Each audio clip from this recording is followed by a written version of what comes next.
Hello and welcome to another episode of Disastrous History. This week we're going back to a type of my most popular disaster episode, a tornado outbreak. We're going to cover a little-known outbreak, the 1936 Tupelo-Gainesville outbreak. But it is also kind of a double episode because not only is there a tornado outbreak, there's also a major fire, the Cooper Pants factory fire. Now, since it has been a long time since the last tornado outbreak episode, we will do a little background on tornado formation in case anyone new is out there listening for the first time. If you are, welcome to the podcast.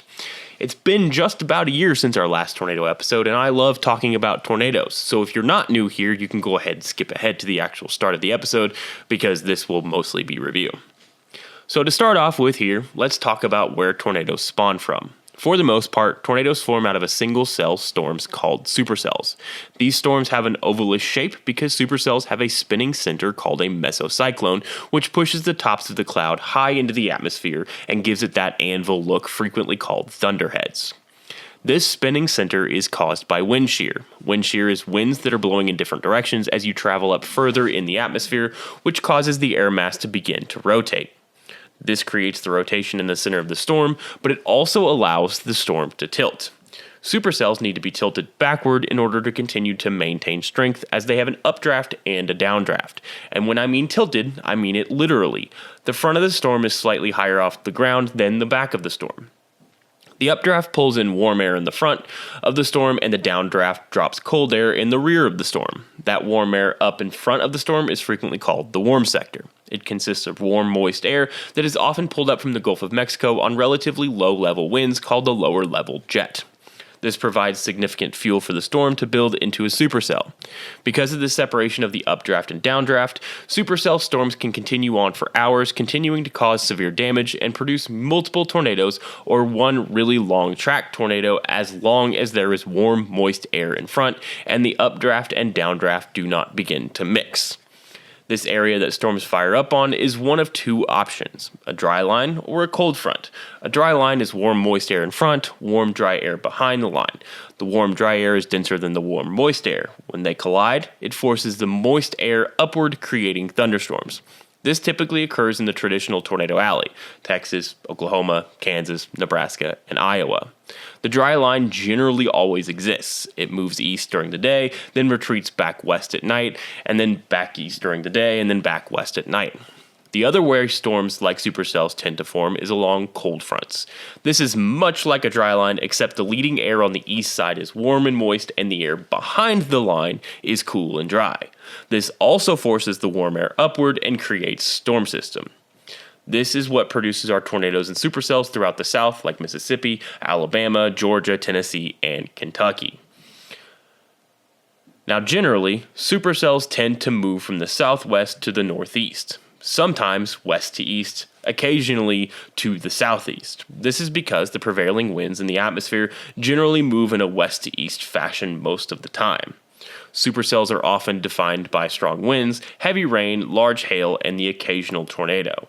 They don't always have tornadoes, but they produce the most tornadoes out of any storm type. So tornadoes can happen in other types of storms, but they're not nearly as common as when they happen in supercells, for instance. It's much more common to have that supercell structure. So then the question becomes, how does an actual tornado form? Well, we kind of understand, kind of don't. It's complicated and super sciencey, and I'm going to do my best to explain it in plain words here. So as the storm starts to build, it begins to rain. The rain cools some of the air in the spinning mesocyclone, that's the center, and drops it down towards the ground quickly. This is called a rear flank downdraft in the back. It is in the back of the storm, hence the rear flank. Important note here, it's toward the ground, not on the ground. We are still in the atmosphere here. As the mesocyclone hits the base of the storm cloud, the very bottom, it begins to pull in both cold air from the downdraft as well as warm air from the updraft. This begins to rotate around a center point. The updraft portion gets stronger and stronger, and the rear flank downdraft begins to focus the rotation on a smaller and smaller point on the ground. While the updraft is strengthening, it creates a low-pressure area on the ground that starts to pull down the now rapidly spinning, narrowly defined cyclone towards the ground in a condensation funnel. This is a funnel cloud. It then descends towards the ground and becomes a tornado once it connects with the ground. And usually, heavy emphasis on usually, tornadoes produced in supercells tend to move in the same direction as the storm. So if the cell is moving northeast, so is the tornado. If the cell is moving east, so is the tornado. For instance, if it is traveling due east, a tornado may deviate in direction a couple hundred yards north or south, but not usually more than that. The other thing is the vast majority of tornadoes, different sources cite different numbers, but usually about 98 to 99% of tornadoes in the northern hemisphere spin counterclockwise. 1 to 2% of them spin clockwise or anticyclonically. But these are relatively rare and are usually satellite tornadoes off of one major tornado. In about as simple of terms as I can explain it, imagine your left hand is cold air and your right hand is warm air. Between your hands you have a lump of Play-Doh. You begin to move your hands back and forth to spin the Play-Doh. Eventually, the Play-Doh will elongate and spin down towards the floor in a tornado-like shape. That is essentially how a tornado forms. It is more complicated than that, obviously, but that's the basic understanding of how a tornado forms. Now, technically, tornadoes can happen just about anywhere at almost any time. All 50 states of the United States have had at least one tornado since at least 2000, and yes, that includes Alaska and Hawaii. Actually, Hawaii has had more tornadoes than Alaska, but that's neither here nor there. There is one portion of the country where the vast majority of tornadoes happen. That is a stretch across the center of the country known as Tornado Alley. The arguments about what Tornado Alley consists of is continuing to this day. For the most part, the generally agreed upon range for Tornado Alley is eastern South Dakota, down through eastern Nebraska, over into western Iowa, down through Kansas, Oklahoma, and into Texas. Every year, this area of the country suffers from hundreds of confirmed touchdowns of tornadoes. There has been some discussion that the generally agreed upon tornado had begun to shift east, but the 2024 tornado season kind of put a little damper on that. It was a very active tornado season in the actual traditional Tornado Alley. There's also other tornado alleys in the United States. There's one in Indiana, northern Kentucky, Illinois, Michigan, and western Ohio, most commonly known as Hoosier Alley, one in North and South Carolina known as Carolina Alley, and then one through a small area of New England. And then the one we're going to focus on in today's episode is from Louisiana through Mississippi, Alabama, and into Georgia, known by most people as Dixie Alley. But if you've been a long-time listener of the podcast, I renamed it because Dixie Alley is really boring and named it Waffle House Alley. So we are going to focus on the area known as Waffle House Alley today. And one more thing. The tornado scale is now EF or Enhanced Fujita Scale. And before that, it was just the F scale or Fujita Scale created by Dr. Ted Fujita in 1971. The Enhanced Fujita Scale was not introduced until 2007. You'll note that I said that this was the 1936 Tupelo-Gainesville Tornado Outbreak, which is well before 1971. But thankfully, Dr. Fujita went back through historical records and placed many major tornadoes on the F scale from 1916 to 1992. So, when I give an F rating on this episode, know that it is directly from Dr. Ted Fujita himself. Now, before we get into the actual episode, we need to talk about the situation surrounding 1936, especially in Tupelo, Mississippi. Because if you're familiar with other things happening around the country in the 1930s, you'll know that it was very dusty back in 1930s from the Dust Bowl. 1936 was one of the worst Dust Bowl years. Now, that would be in later on in the summer in July, and we're in April. However, they were still reeling from the Dust Bowls previously in 1934 and one back in 1932. Additionally, it was in the middle of the Great Depression. Now, they were coming out of the Great Depression at this point. However, much of Mississippi was still suffering from the worst years of the Great Depression, 1931, 1932, 1933. They were still in that upward swing from getting out of the worst parts of the Depression. You also have to understand is that there was some weather forecasting available in 1936, but it wasn't great. It was essentially their best guess based on what patterns they could recognize coming up at a certain time, and then in the past, this had happened when this particular thing had happened. There was absolutely no way to predict that there would be a tornado outbreak. There was no way to predict there would be tornadoes at all, period. There was no warning. It was essentially, you have to be able to hear it and see it. Otherwise, there is no idea that this giant wall of black death is heading directly for you. And if this episode feels like it's going to come at you without any warning, that's because it's meant to. It's essentially the same way it happened back on that day in April of 1936. That they had no idea what was coming. So, with that being said, on the morning of April 5th, 1936, a cold front began to swing across Arkansas and Texas.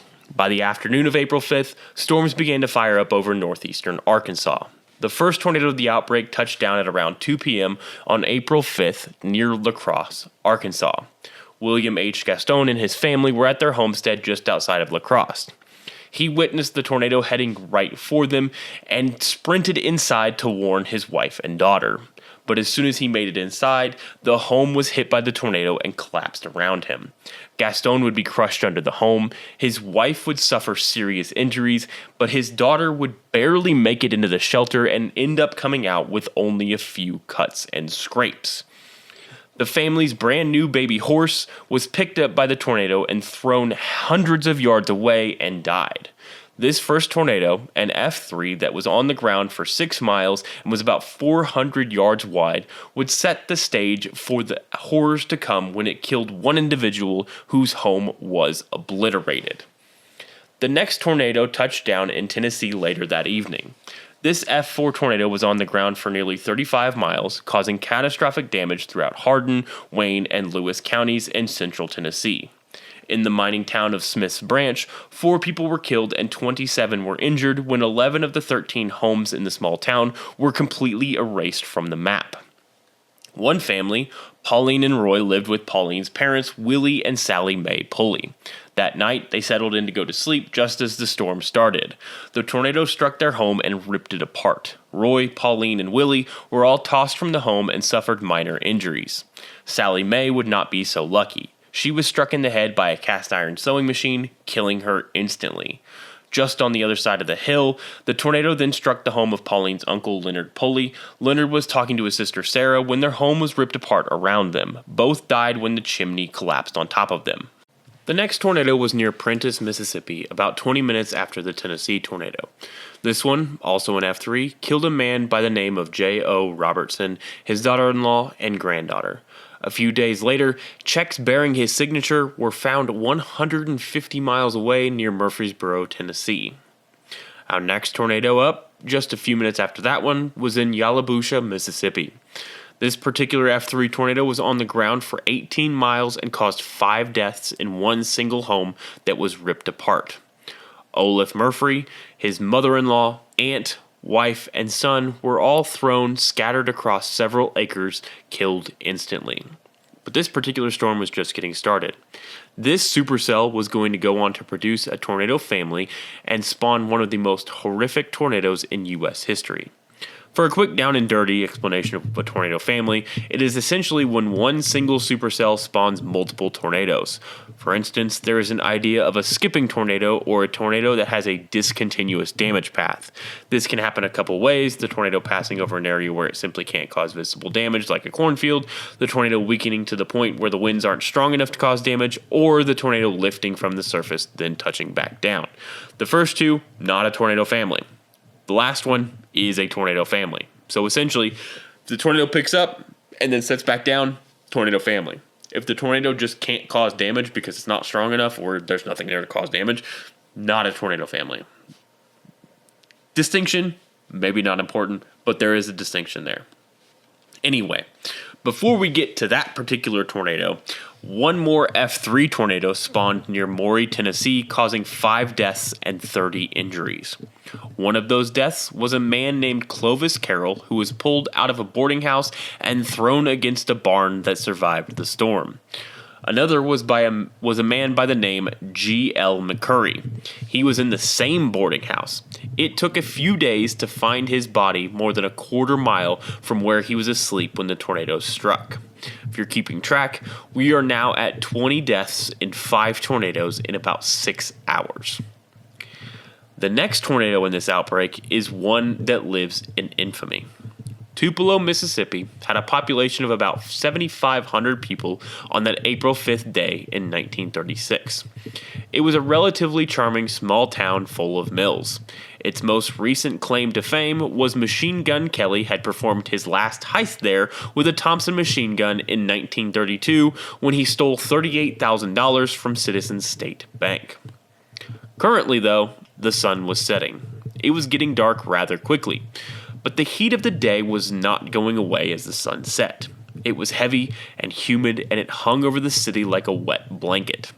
In the distance, southwest of town, as the last rays of sunlight were going behind the curvature of the earth, dark, towering black clouds were growing. And among those black clouds, a constant display of lightning. The response by the citizens of Tupelo to the rapidly approaching storm varied greatly, even among family members. Tim Burrow, on South Thomas Street in the southwest portion of Tupelo, viewed the storm with a wary eye. Eventually listening to his son and deciding they should go to his parents' house that was significantly more sturdy than theirs for shelter in case the storm was bad, he drove off. As Tim and his wife and son headed towards his mother's house, they stopped by Tim's brother Jim's house. Jim Burrow lived in the house with his wife Jenny and 11 children, ranging in ages from 20 years old to 2 years old. Tim tried to convince Jim to come with him for shelter, but Jim refused. They would ride out the storm out in their small house, all 13 of them.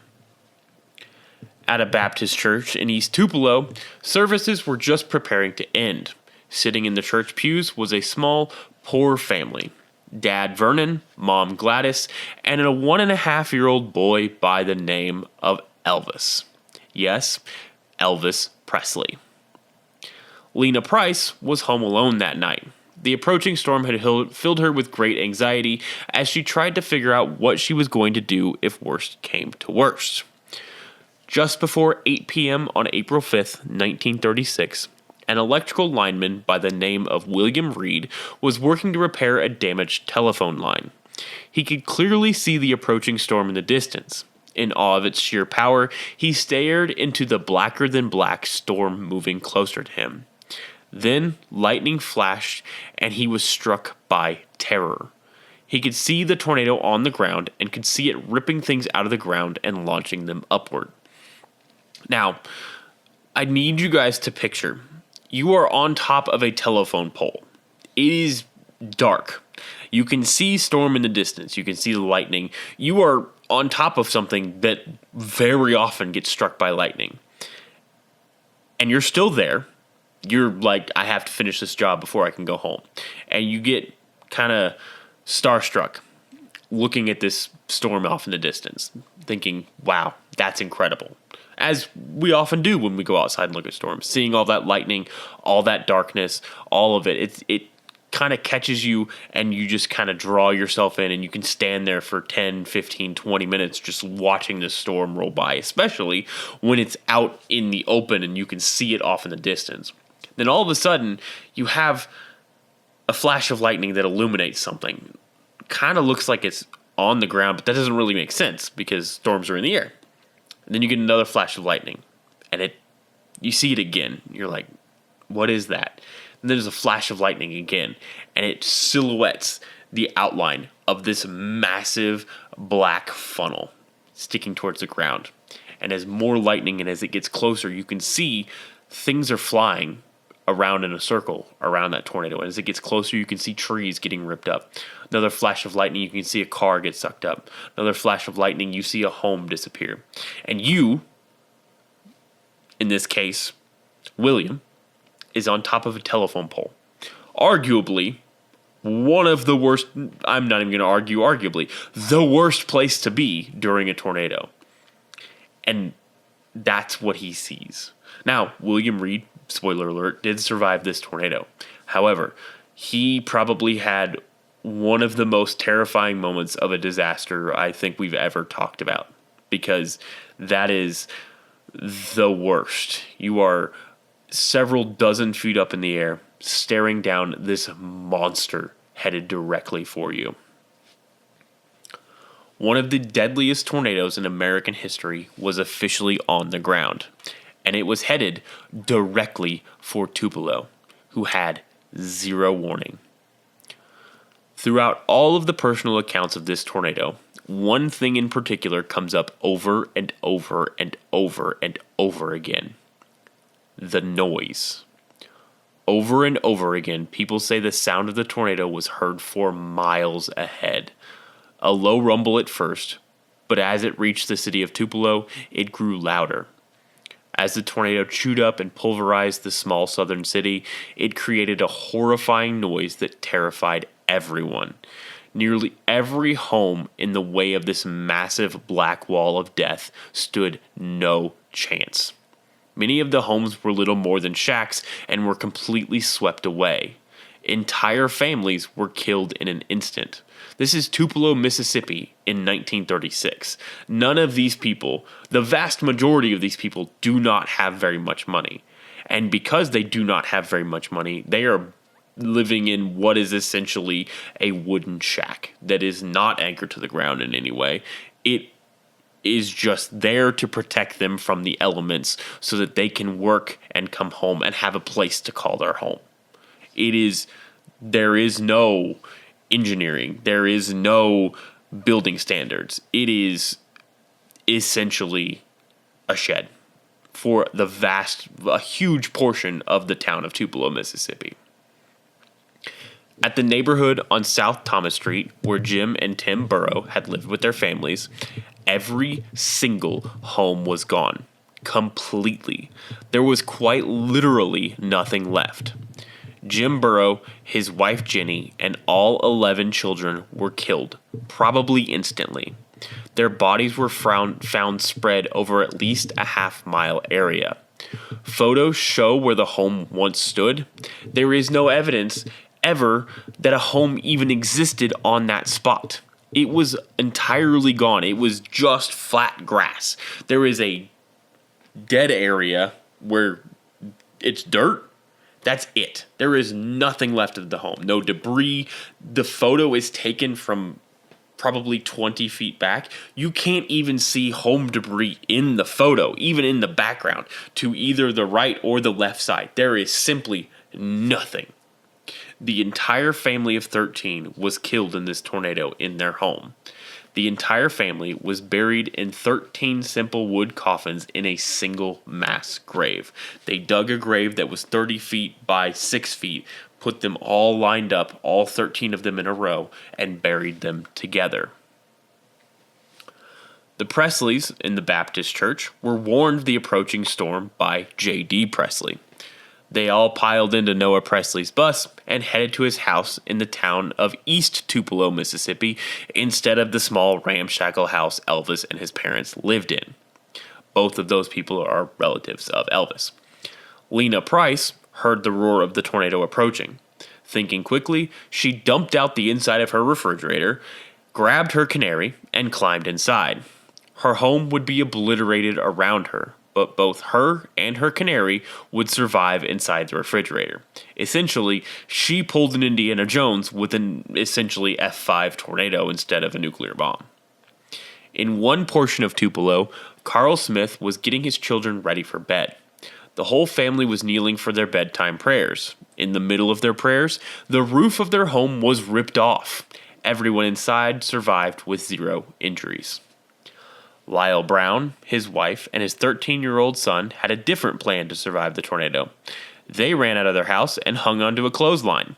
As the tornado passed, it picked all of them up and flipped them around, not dissimilar to Joe and Bill and Twister, but they all would survive. Their home was completely obliterated.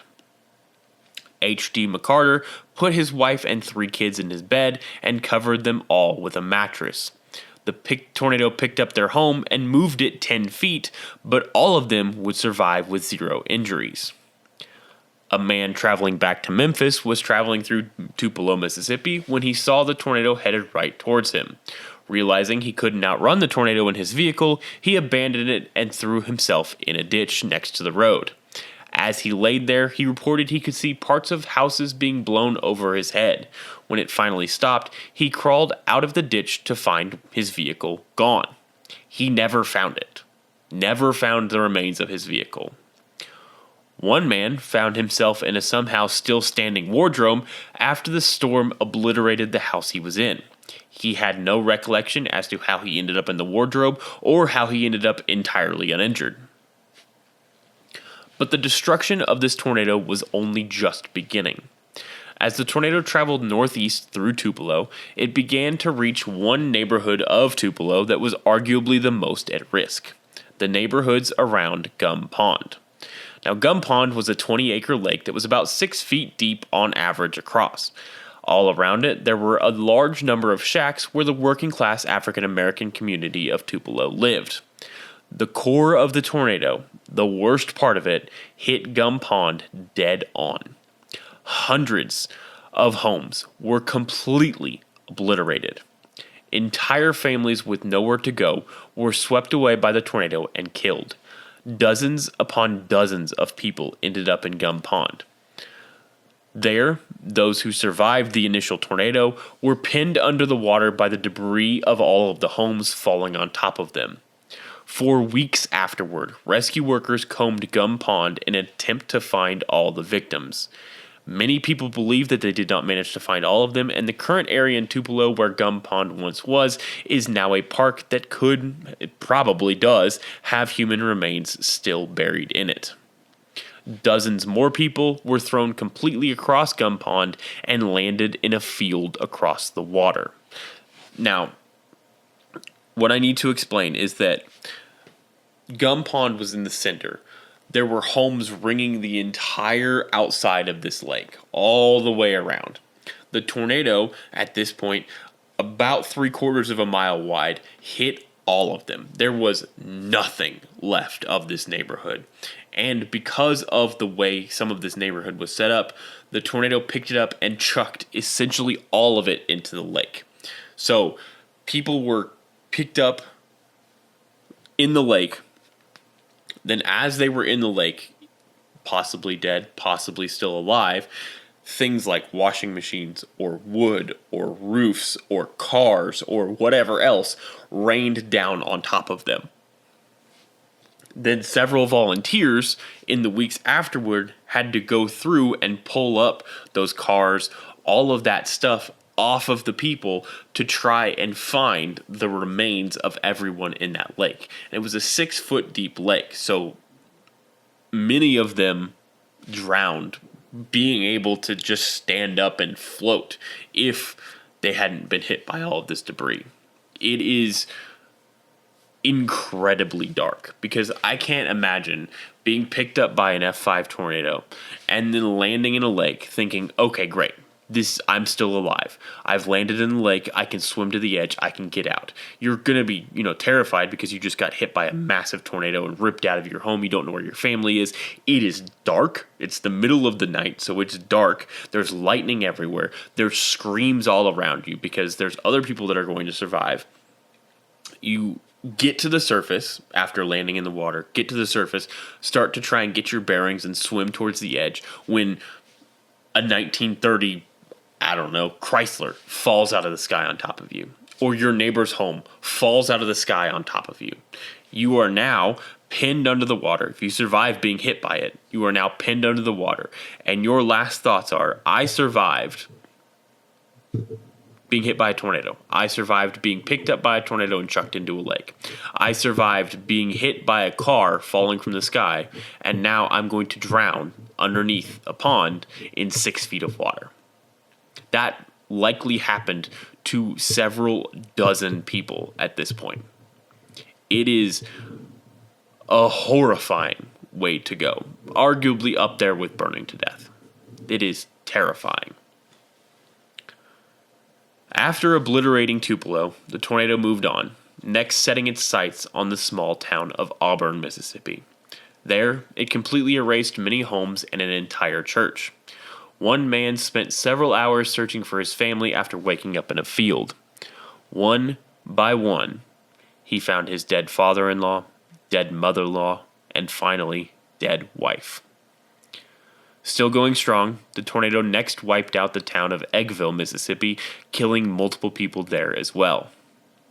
Next, the tornado hit the outer edge of Shiloh, Mississippi, where a family was ripped out of their homes and gently placed on the ground in the yard, still alive. The tornado continued its catastrophic, destructive rampage, killing several people near Manatee, Mississippi, and then it killed a 7-year-old boy, as well as several others near Pineville, Mississippi. Crossing the state line from Mississippi into Alabama, the tornado rumbled toward Red Bay, Alabama. In a gas station on the edge of town, the owner, his wife, their employee, and a patron were inside. The tornado picked the gas station up and dropped it back down, killing the patron instantly and injuring the other 3. The owner and his wife carried their employee through the deserted streets of Red Bay in an attempt to make it to a hospital, but he would die the next morning. The tornado would continue on for a while longer before dissipating near Littleville, Alabama. Back in Tupelo, everything was a nightmare. It was fully dark, and hundreds of homes were simply gone. The power was both out because, well, massive tornado, but also had been shut off as a precaution to help prevent fires once the tornado actually hit the city.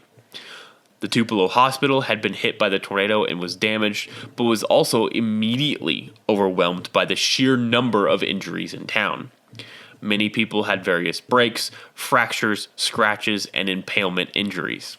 Essentially, any vehicle that was still functioning, buses, hearses, taxis, trucks, personal vehicles, were pressed into service as ambulances to carry injured to hospitals throughout the southern region. The Lyric Theater in downtown Tupelo was turned into essentially a makeshift hospital and operating room where doctors sterilized their surgical equipment in popcorn machines. It also became a makeshift morgue, with the dead being stored in the crawl space until other places could be found to store them. Now, think about that.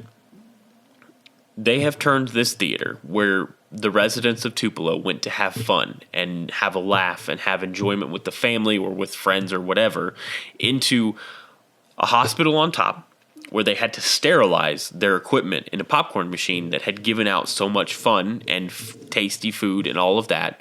And if they failed at their surgery up on the top, they could just take them and stick them below in the crawl space underneath. That is dark. That is some of the darkest thing that you could possibly imagine. On top of all of that, various fires had started in several locations throughout Tupelo, despite the best efforts by the guy running the electricity to turn it all off in an attempt to prevent fires. But these were short-lived, because then torrential rains extinguished most of them and then continued until they left nearly a foot of water in various locations throughout the city, because apparently Tupelo had not suffered enough yet. One of the most enduring examples of the sheer power of the Tupelo tornado was the fact that it took the 50,000-gallon water tower that was anchored to the ground and launched it 3 miles outside of town. Now, the death toll for the Tupelo tornado ranges from 216 to 233 total people killed, but it's highly likely that this is a severe underestimation. Deaths of African Americans in the Gum Pond area were severely underrecorded, if they were even recorded at all, due to racial biases of those in the town and of the time. The entire area of Gum Pond was completely obliterated, with entire families completely wiped out. It's likely that the death toll for this tornado is probably closer to 300. The tornado would retroactively be rated an F5 tornado, causing catastrophic damage throughout several towns in Mississippi and then into Alabama. But unfortunately, the day was not over yet. The supercell that had just produced the Tupelo F5 that had been on the ground for at least 70 miles was rebuilding. It quickly put down yet another tornado, the third of this particular supercell, which would go on to kill several individuals, launching sleeping families from their beds, hurling them hundreds of yards through the air before wrapping them around trees, burying them under debris, and leaving them lying in fields. This would thankfully be the last tornado of April 5th, 1936. Unfortunately, the system was not done yet. The Gulf of Mexico moisture was surging northward in Georgia and would supercharge the atmosphere for April 6, 1936. Early in the morning of April 6, 1936, the air around Georgia was thick. Walking outside, it was oppressive, like trying to swim through soup. The sky was a featureless gray blob. Off to the south and west, it was dark. Lightning could be visibly seen coming ever closer to the city of Gainesville, Georgia. Many in town said they couldn't quite place what was wrong, but that morning just didn't feel right. Everything was just incredibly calm in a way that felt unsettling. Many in town were especially unsettled. Just 33 years earlier, on June 1st, 1903, a massive F4 tornado touched down on the south side of Gainesville. This tornado originally touched down along the train tracks, and many in town had believed it to be a train. They were wrong. Very wrong. This tornado, one of the shortest F4s on record, was only on the ground for 2 minutes. In that 2 minutes, it traveled about 4 miles and killed at least 100 people. Because of this tornado, many of the older folks in town were very wary of this storm rolling in. That morning, Boyd Shaw had gone to work at the Cooper Pants factory in central Gainesville. Her job there was on the second floor sewing various pieces of fabric with about 125 other women. Anna Sexton was also in the Cooper Pants factory that morning. She was working on the second floor as well among all the other young women. It was just another day at work. The weather outside was simply immaterial. The building they were in was built of solid brick. The finger of God could come down from the sky and they would be safe inside. At around 8:20 a.m., Colonel Sandy Beaver was standing at his mirror in his home shaving. All of a sudden he heard what sounded like a plane flying low over Gainesville. Then a few seconds later, it sounded like a fleet of planes, which would have been unusual. Why would they be flying over Gainesville, of all places, so early in the morning? Trying to figure out what exactly was going on, he turned and looked out the window. There, he saw the beginning of the second incredibly deadly tornado that would strike the South in that 2-day span in April of 1936. From southwest of town, he could see the tornado ripping up trees, homes, and other debris, and it was headed straight for the heart of Gainesville. Elsewhere on the west side of town, William Bryce was also seeing a tornado. This, unfortunately, was not the same tornado Colonel Beaver had seen. This was a different one, traveling due west and absolutely obliterating anything and everything it came in contact with. These tornadoes were on a crash course with each other. In an area just west of Main Square of Gainesville, the two tornadoes merged into one half-a-mile wide, blackened wall of death and destruction. Mrs. C.J. Westbrooks was hosting 4 neighbors at her home that morning. They were all standing about, having a calm and friendly discussion. Suddenly, and with no warning, the home was smacked by the tornado. When it wrenched the walls from the ground, it caused the floor to cave in, dropping all 5 of them in the home into the cellar. All 5 survived the tornado. At the same time, directly across the street, Mrs. J.C. Nash and her 2 children were standing in their living room getting ready for the day. Their home was completely swept away and exploded into a million pieces. But they too fell into the cellar and survived with only minor scrapes and bruises. Down the block, the St. Paul's Methodist Church on Grove Street was picked up as if by a small child playing with a toy a few dozen feet in the air before erupting into a million pieces. The only recognizable part of the church ever found was the back of one of the pianos, and they only knew it was the piano because one of the troublemaker boys of the congregation had carved his name into it. Francis Adams and Dorothy Davenport were sitting in a car near the post office preparing to run some errands for the day. Without warning, the massive twister picked them up in the car and threw them half a block down the street against a statue of Confederate Colonel C.C. Sanders. The car was picked up again and thrown against the First Baptist Church. The tornado then ripped the head off the statue of the traitor and flung it into the middle of the street. Both Francis and Dorothy would be entirely unhurt in the entire event, which, I want to be honest with you, is pretty miraculous. This now massive tornado continued on through downtown Gainesville. Lewis Porter was walking along the street when the tornado that he had somehow completely missed, despite the fact it had been described as the loudest freight train in existence, picked him up and hurled him down the street about 60 yards into a statue dedicated to traitors. He was then picked up again and tossed back to where he had been standing. There, he managed to grab a hold of sewer grates. The tornado then attempted to toss him again, but Lewis held on fast to the grates while his legs were flying in the air, where he was impaled by flying debris. He was then pelted by bricks and wood and then impaled in the side by a flying 2x4. Eventually, the tornado moved on, and he managed to find enough strength to uncover himself and began to crawl down the road. At some point, he stopped, yanked the piece of wood out of his side, and then not long after, some friends found him and carried him to the hospital where he would eventually recover. In the Crescent City ice cream shop, 7 people were inside and saw the tornado coming. They sprinted into the freezer to find shelter from the rapidly approaching twister. Once inside, the building collapsed around them and a massive steel beam blocked the front entrance of the freezer. The rear entrance was locked from the outside.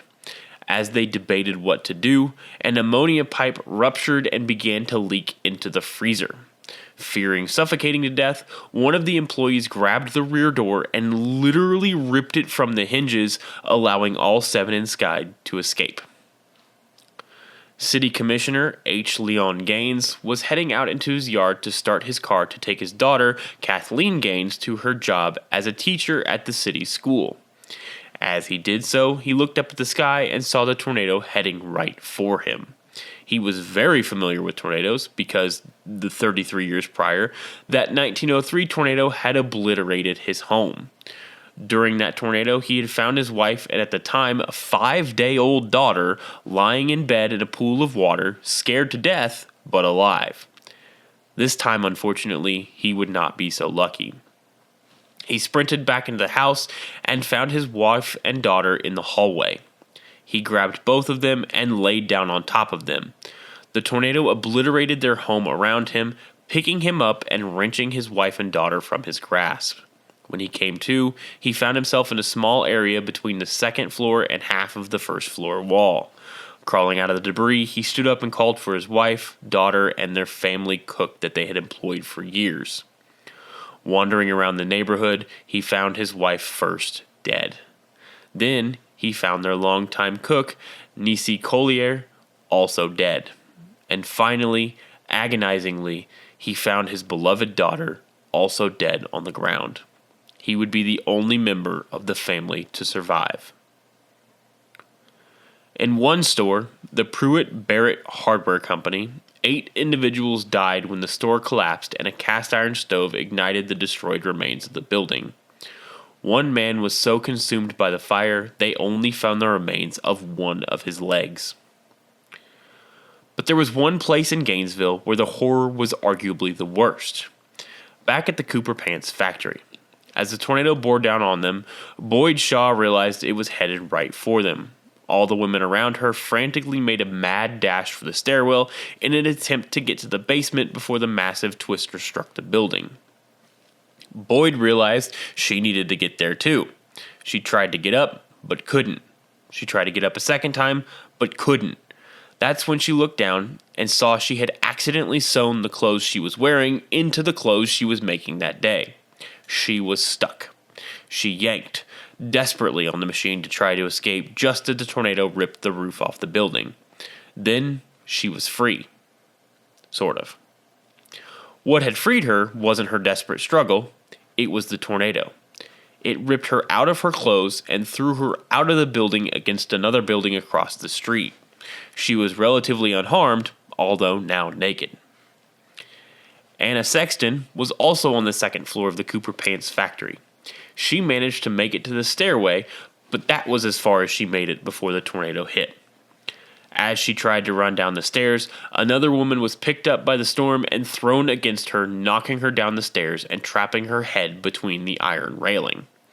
She managed to grab a hold of the piece of the stairwell and hold on for dear life while being buried by the collapsing factory.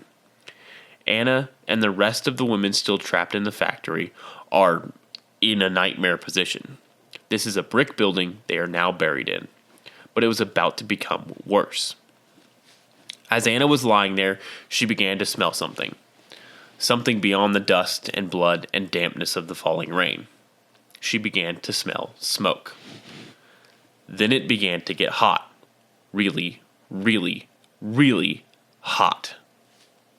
All of a sudden, Anna managed to get a glimpse down. Some of the wood below her feet were burning, and it was peeling the soles of her shoes off. Then, some wood by her face began to burn. It burned for so long, the skin peeled off her face as she lay there trapped. She could hear the crackle of flames and groan of the collapsed building. But then she began to hear other things. Screaming, begging, pleading, praying. Woman after woman, trapped in the debris, began to scream and cry and beg for help as the fire slowly crept towards them before killing them. And there was nothing anyone in Gainesville could do to help many of them. The firehouse in town had also been struck by the tornado, and the fire engine was trapped. The fire became much too large for anyone to get near without suffering certain death. Rescuers simply had to sit and wait for the fire to burn itself out and listen to the horrified screams of the women in the factory as they one by one burnt to death. Anna Sexton was the last person pulled alive from the rubble of the Cooper Pants factory. She had 4 broken ribs, all her hair was burnt off, her feet and legs were burnt, and all the skin had peeled off her face. But she was alive. The exact death toll inside the Cooper Pants factory is unknown. The official death toll is listed as 70, however, that was finalized when there were 40 people were still missing. It's likely that the death toll from this one building was over 100 individuals, making it the highest death toll in a single building from a tornado in U.S. history, by far. Even if the death toll is truly 70, it still holds that terrible distinction. They also don't know exactly what caused the fire that broke out in the Cooper Pants factory. There's a whole host of things it could have been: an electrical short, something hot that was inside that had a hot surface ignition. It's unknown. Fires start a lot of ways in the aftermath of tornadoes. In total, the Gainesville tornado killed an estimated 203 people, but was likely much higher than that. For the first and only time in U.S. history, 2 tornadoes in back-to-back days had killed over 200 people.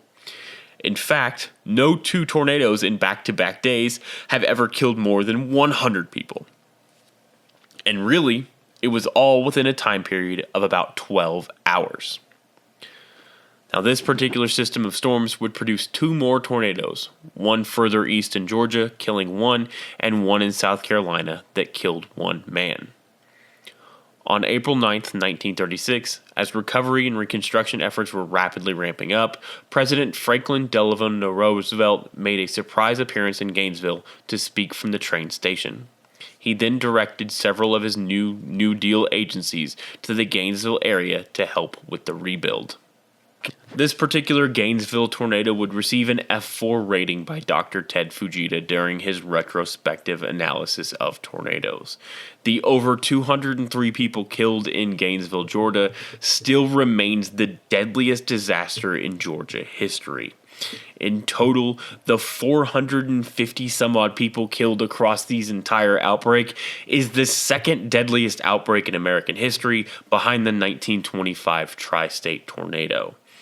In addition, this particular tornado outbreak caused $16 million worth of damage in 1936, which is about $350 million today. This still remains one of the deadliest outbreaks in American history, and one that likely should have remained in the knowledge of America if it hadn't been for, the Great Depression and then the Dust Bowl and then World War II.